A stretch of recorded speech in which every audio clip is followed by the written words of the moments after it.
पूरे भारतवर्ष में 26 नवंबर 2024 का दिन संविधान को अंगीकृत करने की 75वीं वर्षगांठ के रूप में मनाया गया, जो अपने आप में ऐतिहासिक है।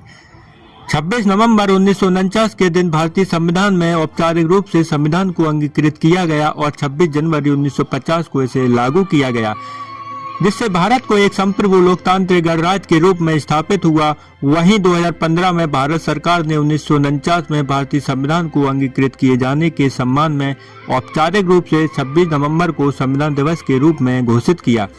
तब से लेकर प्रत्येक वर्ष इस दिन राष्ट्र संविधान को अंगीकृत किए जाने का जश्न मनाता है। हम आपको बता दें कि वहीं भिंड में मनाया गया संविधान दिवस पर वीरू धनोलिया का बड़ा बयान सामने आया है। उन्होंने अपने बयान में कहा कि हमारी असली लड़ाई क्या है, इसको जानने के लिए आप हमारे वीडियो को पूरा देखें। साथियों, मैं सिर्फ एक ही बात कहना चाहूँगा।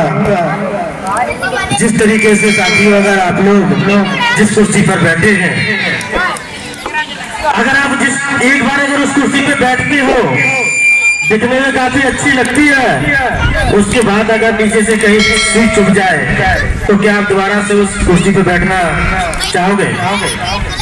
अगर आप उस कुर्सी पर दोबारा से नहीं बैठना चाहते हो तो जो लोग सदियों से सुई की जगह बहाना चुभाते आ रहे हो, उन कुर्सियों पे बार बार क्यों बैठना चाहते हो?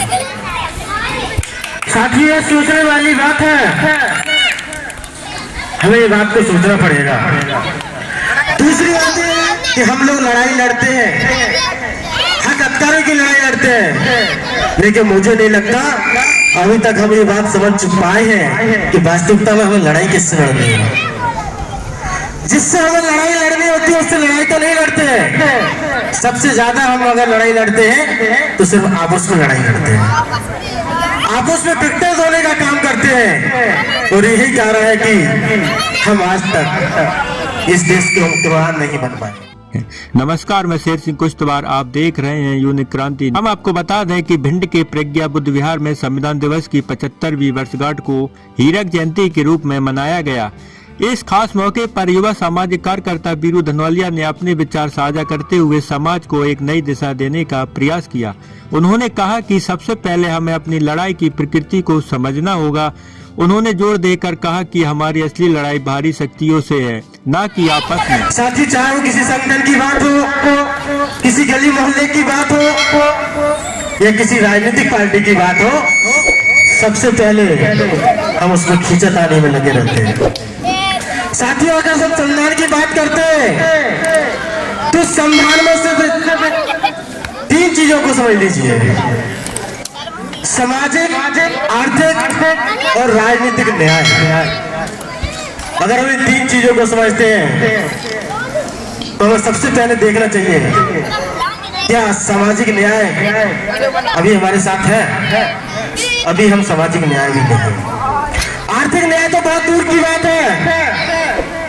और दूसरी बात करते हैं तो राजनीतिक न्याय, तो राजनीतिक न्याय भी नहीं है, बहुत कोसों दूर है हम इससे। तो ये तीनों चीजों ही किसी भी समाज, किसी भी व्यक्ति के लिए सबसे बड़ी 3 चीजें, अगर ये 3 चीजें हो जाएंगी तो व्यक्ति और समाज वैसे ही इस देश का उपकरण हो जाएगा। हमें तीनों चीजों को लेने के लिए वास्तविकता में अगर लड़ाई लड़नी है तो हमें उन चीजों को देखना चाहिए। इस पहले सामाजिक न्याय कैसे मिलेगा, उसके बाद आर्थिक न्याय कैसे मिलेगा और राजनीतिक न्याय कैसे मिलेगा। हमें उठाकर देखना चाहिए उन लिस्टों को जिन लिस्टों में हमारे IAS, IPS जैसे लोग बहुत कम दिखाई देते हैं, या राजनीति में बहुत काफी कम लोग दिखाई देते हैं। वहीं धनोलिया ने समाज के 3 महत्वपूर्ण स्तंभ सामाजिक, आर्थिक और राजनीतिक पर ध्यान देने की आवश्यकता बताई। उन्होंने कहा कि आज भी हमारे समाज की स्थिति बेहद कमजोर है। हमें आपसी झगड़े और अंतर्विरोध को छोड़कर एकजुट होकर अपने अधिकार की लड़ाई लड़नी होगी। उन्होंने इस बात पर भी प्रकाश डाला कि जब तक सामाजिक स्थिति मजबूत नहीं होगी तब तक आर्थिक और राजनीतिक सुधार संभव नहीं है।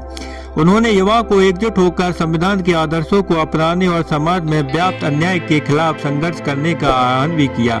वहीं धनोलिया का यह भाषण समाज में बदलाव लाने की दिशा में एक महत्वपूर्ण कदम साबित हो सकता है। उन्होंने इस मौके पर संविधान की रक्षा और इनके मूल्यों को अपनाने की अपील की। धनौलिया के इस महत्वपूर्ण संदेश को आप सभी लोग ज्यादा से ज्यादा लोगों तक पहुंचाएं और हमारे वीडियो पर लाइक, शेयर और कमेंट जरूर करें। अभी तक बस इतना ही, फिर मिलते हैं एक नई और खास खबर के साथ। तब तक देखते रहिए यूनिक क्रांति न्यूज। नमस्कार।